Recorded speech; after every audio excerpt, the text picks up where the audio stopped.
Phone tapping కేసుల మాజీ CM KCR సార్ను KTR సార్లను arrest చేయకుండా ఆపుతున్నది కమలం భూపాటి పెద్ద ముత్తైదువ కేంద్ర సహాయ మంత్రి బండి సంజయ్ సారేనట.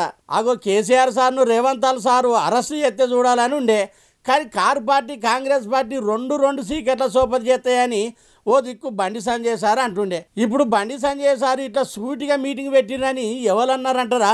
మీరే ఇనుర్రి. ఇవాళ బండి సంజయ్ అంటుండు కేటీఆర్ని ఎందుకు అరెస్ట్ చేస్తలేవని. నేను అడుగుతున్న బండి సంజయ్ని, నువ్వు కేంద్ర హోంశాఖ సహాయ మంత్రివి కదా, టెలిఫోన్ ట్యాపింగ్లో ప్రభాకర్ రావు శ్రవణ్ రావు అమెరికాకు పారిపోతే పట్కరమని రెడ్ కార్నర్ నోటీస్ ఇప్పించి కేంద్ర ప్రభుత్వానికి పంపిస్తే ఆ కాగితం సంఖ్యలో పెట్టుకొని బీఆర్ఎస్లతో బేరం చేసుకోరు. ఇన్నరా ముఖ్యమంత్రి రేవంత్ సార్ ఏమంటుండో? ఇంకా మస్తుగానే అన్నాడు. మొత్తం ముచ్చడే ఇనుర్రి. ఈ ఎమ్మెల్సీ ఎన్నికల్లో మాకు మద్దతు ఇస్తే ప్రభాకర్ రావును శ్రవణ్ రావును మేము పట్టుకరాము, లేకపోతే వాళ్ళని పట్టుకొస్తే మిమ్మల్ని కూడా బొక్కలేస్తాడు రేవంత్ రెడ్డి అని మీరు అడ్డం పడ్డది మీరు కాదా?